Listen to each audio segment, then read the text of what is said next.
Okay. Okay. Hi everyone and welcome to our 12th session. Today I'm really happy to welcome Arun. Arun, who is a superintendent geophysicist at Oil India Limited. He'll be talking about his PhD thesis, which has applied genetic algorithm in the field of geophysics. As always, we'll be learning a lot from Arun and of course keep picking his brain to tell us more about his research, his day-to-day work maybe, and a case study from his work. And then we'll end with some debatable questions like clean energy, renewable energy, and things like that. So without much ado, Arun, thanks for joining this podcast. Thank you. Thank you Welcome. for inviting me. Yeah. So I can just start with my research, which I've done in my Yeah, PhD. please, Yeah. if you can start Yeah. with your PhD, So then we'll my go from there. so my research, the basic aim was to for the estimation of gas hydrates and free gas saturations in the area of Mahanadi Basin. So it was an offshore seismic data. So for Mm-hmm. this, I have used a method called as the constraint AVO inversion technique. So in which I have estimated both the P wave velocity and S wave velocity with the help of inversion. So this in constraint AVO inversion technique takes place in two steps. That is, first part involves the travel time inversion. In that, I obtain the P wave velocity, and after that, in the second stage, this P wave velocity is kept constant or it is constrained while performing the amplitude inversion. So in this amplitude inversion, I estimate the S wave velocity. So I Mm-hmm. have for this I have considered broadly four layers and picked the travel times and amplitudes from the NMO corrected CDP gathers. And with that, in the first part I calculate the P velocity and the thicknesses of different layers. And then in the second part, I use this information to calculate the SW velocities from amplitude inversion. So the whole Mm-hmm. inversion scheme was performed using the global optimization technique called genetic algorithm. So it is Mm-hmm. a evolutionary algorithm technique which incorporates the which has the principles of evolutionary biology. So the main motive of using a global optimization technique was that to tackle the non-uniqueness in the problem and to So where does this non-uniqueness comes from? yeah, we Can you have please the explain? while performing the amplitude inversions and all, we Mm-hmm. get trapped in the local minima. So in order to Right. avoid getting trapped in this local minima, we have to Yeah. with the help of these global optimization techniques, and we can avoid this local minima, and then we can move forward towards a global minimum solution. So basically, Mm-hmm. in this genetic algorithm, we initialize this algorithm by creating a pool of randomly generated population, or we say that parameters, uh, Mm-hmm. on the basis of a search space. That is, we keep a lower bound and upper bound. So how do we keep this lower bound and upper bound is that we need to have a priori knowledge about that area, a variation of velocities. Because say we have a information about the well log data, so from that we just keep the search space plus or minus 20% from the general trend. So that is Mm-hmm. the major thing which we'll look for the while creating search space. So in this search space, these parameters are the converted into binary domain, and in Okay. which each bit is analogous to the gene. We call it a gene. So since it is an evolutionary algorithm, we draw analogy with the help of with the biology. So the Uh-huh. so we have created a set of individuals. Now we have to test the fitness of these individuals. So the fitness is mainly the RMS error value, Mm-hmm. which we calculate from the observed and the calculated data. So the observed data is what we have picked, the travel times and amplitudes, and Mm-hmm. the calculated is the forward model equation which we have used for travel times and amplitude inversion. So Mm-hmm. first we find out the fitness value, and there are different selection criterias which we use. So and under this criteria, each individual is selected based on the probability of its selection based on the fitness value. So the individual with maximum fitness is least likely to be eliminated, and individual with the least fitness is most likely to be eliminated. So upon Mm-hmm. selecting these fittest 11 individuals, we call them as parents. And Okay. these parents are then moved to a procedure called crossover and mutation technique. So Mm-hmm. crossover is basically we use two parent and we exchange the bits of both the parents, selected parents. And for this, we keep a probability for that. So normally we keep a higher side probability for crossover operation. And second operation is mutation operation, in which we just flip the 0 to 1 or 1 to 0. So it is a Mm-hmm. very random operation and very prone to giving a bad solution. So we keep the probability of this mutation operation to be around 0.01 or very less. So I Mm-hmm. have kept a crossover operation, crossover probability as 0.7 and mutation as 0.01. So based on Okay. these probabilities, these parents then give rise to offsprings, that is new individuals. So Mm-hmm. this type of so these individuals are then again sent for fitness evaluation, and we just repeat this step until we get a global solution. So this is the whole gist of the algorithm which takes place. So I have Mm-hmm. used the stopping criterion as 500 iterations, since I Yeah. tested for different iterations. So I got a after 500 iterations, there was no decrease in the RMS error value. So it got Oh, saturated from okay. here. So Uh-huh. that was the main thing which I used during the inversion technique. And this I used for both for amplitude and travel time inversion.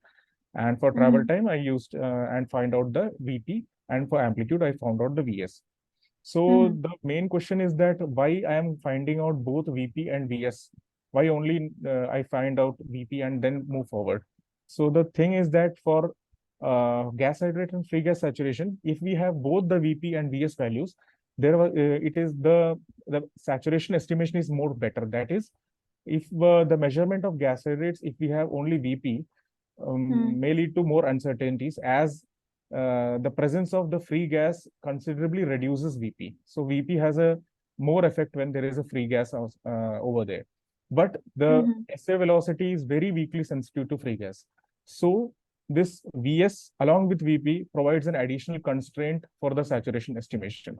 So hence the importance of VS comes into play over here. So that's why I have used constraint AVO inversion technique, wherein both the VP and VS gets estimated. So Okay. after the estimation of VP and VS, I moved on to the rock physical approach. So in this, Uh-huh. initially, I have done used three-phase weighted equation for calculating the gas hydrate saturation and Mm-hmm. Gasman's equation for free gas saturation. So the whole initial work was carried out in one dimension, just in order Uh-huh. to test the whole algorithm. So after it became successful, then I just extended into a 2D where I used around 700 CDPs, and I picked the travel times and amplitudes from those 2D sections, and Mm-hmm. I performed the same inversion algorithm. And the this time I used two things independently, that is three-phase weighted equation and effective medium modeling for the calculation of gas hydrate saturation. So why I have used EMM modeling is that I wanted to know the environment of the area in which the gas, how is the gas hydrate is distributed over there. So there are two assumptions which I have taken while performing the effective medium modeling. That is the cementing model and non-cementing model. In the cementing model, I assume that the gas hydrate uh, is enveloping the grain, or it is cementing the grain contact, or non-cementing model, it is situated away from the grain contact. So these two cases I have used. And Mm-hmm. after I calculated the means I performed this rock physical approach using three-phase weighted equation and effective medium modeling. I finally observed that the non-cementing model was more matching with the environment of the study area. Mm-hmm. So with this, I just calculated the and the Gasman equation, as I've already told, that it is used for free gas saturation. So I found out Mm-hmm. three things: that is the saturation of gas hydrates and free gas, and how the environment is over there. that is gas hydrate house distributed. And Yeah. as usual, everybody does an uncertainty analysis, error analysis for the Mm-hmm. model. And after performing the uncertainty analysis, I got an uncertainty in VP, individual VP to be plus minus 15 millimeter per second and VS plus minus 20. And when I consider both of them, then I get only, and when I consider the thickness, it is plus minus 3 meters. And when I Huh. consider both the VPVS combined, then the uncertainty is around 2%. Hmm. So this was the whole gist of my whole PhD work, which I had done during my 5 years. Mm-hmm. So yeah. Yeah, that's really good. I wanted to know a little bit about the data set. How big Yeah. was it, or was it small? Like you needed more data I to make it. used, actually, it was acquired by the CSIR NGRI Institute only in the year Uh-huh. 2010. And the well-log Uh-huh. data was from the National Gas Hydrate Program 01 expedition. Okay. So I used only a small part because the wells are not distributed all along the line. So I took a small part of this line where the wells Mm-hmm. are. I get 2 or 3 wells. Mm-hmm. It is present on the line. So Mm-hmm. these wells were used to corroborate my results. So if I take whole line, then the geology might change with the if I take use the validation with the help of wells. So the Mm-hmm. thing is that I took only 700 CDPs with this, and I'm planning to do extend this to a more larger area in 3D and using a real coded genetic algorithm that is not converting into binary domain. So because converting into binary domain and then again converting it to Yeah. Yeah. in normal domain, it takes a computation time is more for that. So I am planning Mm-hmm. to do in a real coded sense. There are papers for that, but I'm planning for that also. So in this data set, I used a small portion of the 2D line, and eh, the actually the data set was very means it's not full that much tough. And the main reason why I used the area was that because in Indian scenario, the gas hydrates are mainly concentrated in the KG basin. Huge amounts of Mm-hmm. gas hydrates are in the Krishna Godavari basin because there are numerous Mm-hmm. faults and all. But and also there are little bit gas hydrates in Mahanadi basin.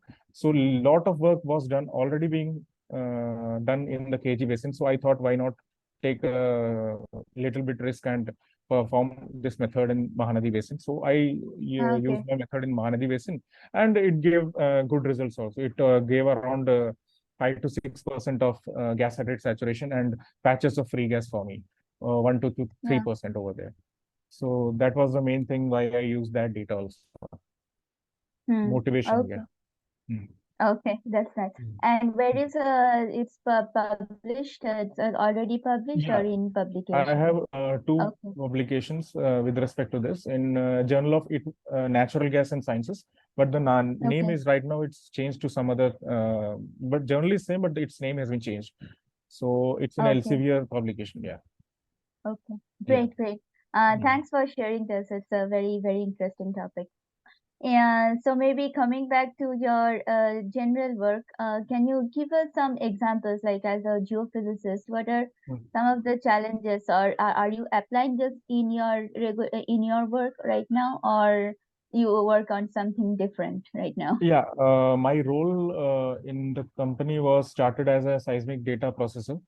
Uh-huh. So I started with the processing section over there and performed the different types of processing like time migration and merging. We do a lot of merging projects over there, in Mm-hmm. which a lot of in which multiple data sets or blocks are merged with each other. And to this is for getting a regional knowledge about the geology. So Mm-hmm. this is a cumbersome process because it involves different data sets of different vintages. So I have performed that also, and I've done one the depth migration project also. So after that, now I am in the acquisition group. So I've done Oh, 2D okay. and 3D, both 2D, 3D I've performed. So little bit all, not all, but small portion I have done during my brief years in oil and gas. Yeah. Okay. So, and how is it like interpreting real data is quite challenging, I would say. Yeah, here it's a challenging data because we have a thrust belt area over here. The Himalayas are very close, and the thrust belt area data sets are quite challenging to process, acquire also, because logistically Uh-huh. it is very tough to acquire data over here, and for processing also, because the noise keeps on changing within a small area. Noise, the type of noise, the ground rolls, and everything. And for Hmm. interpretation also, it's very tough. So in here, we are facing the thrust belt area issues, problems in the data set. Hmm. Okay. Okay. Great to know about that. So maybe we can just yeah, we did discuss a lot of geophysics. So Yeah. maybe I'll just the last part of the section is so as a geophysicist, what's your opinion on clean energy like carbon capture and I'm sure you might Yeah, be on. I have heard a lot of things, as these Uh-huh. things are very hot topics these days, and Yeah. in news also, and different conventions, international conventions, there are very stricter targets for the climate. So a lot of Uh-huh. news is surrounding the CO2 storage and all. But yeah, it is a reality that yeah, there are a lot of carbon emission and all. And I think it's my personal opinion that the shift from present uh, present energy, that is the use of with the fossil energy with the help of fossil fuel, the shift towards the renewable will take some time, because it is taking shift is taking, but it will take some time, because Mm-hmm. in the heavy industries and all, the technology needs to be developed a lot, because as we speak about the carbon storage, CO2 storage and all. So Mm-hmm. the CO2 storage, yes, there are a lot of other than the oil and gas companies, there are many industries who are keep installing such facilities where they can store the Mm-hmm. CO2. That is from the flue Mm-hmm. gas, they can store the CO2. And but it has no, the market has not expanded. So the cost of installing such facilities is very high. And if we come to the usage part of the CO2, as CCUS, carbon capture, usage, and storage. So capture Yeah. is one thing, and usage is other thing. So I think that the usage is not that. If you look at the demand of the capture of the Mm-hmm. CO2, the usage is not that advanced in the present scenario, because um, we can say that suppose in our oil and gas industry, we have enhanced oil recovery, and we inject the CO2 into the reservoirs to increase the extraction. Yes, that is a part of usage, but it may not yield any net climate benefit. So it can be considered that if we consider the usage of oil extracted from this EOR, all the usage of captured CO2 is zero. So Mm-hmm. I want to mention that the CO2 that needs to be captured through CCUS to deliver large-scale emission reduction is much Mm-hmm. larger than the current market for CO2 usage. So this is an usage is an area of investigation. So the immediate focus, I think, at least needs to be on securing the permanent storage of captured CO2. We can geophysically we can contribute to that a lot, because we are the ones who Mm-hmm. can find out that if that particular reservoir is apt for storage or not, because we have a lot of storage space in the reservoirs underground than it is in the atmosphere. So we are the geologists, as geologists and geophysicists, we are the ones who can um, do some studies where we can store this CO2 in the reservoirs, oil and gas reservoirs, or aquifers, or coal beds, or like that. So that is the thing. It's not that much developed, though big Mm-hmm. oil and gas companies are have invested, but it's a very less amount of that revenue is getting invested in that. So they are also very much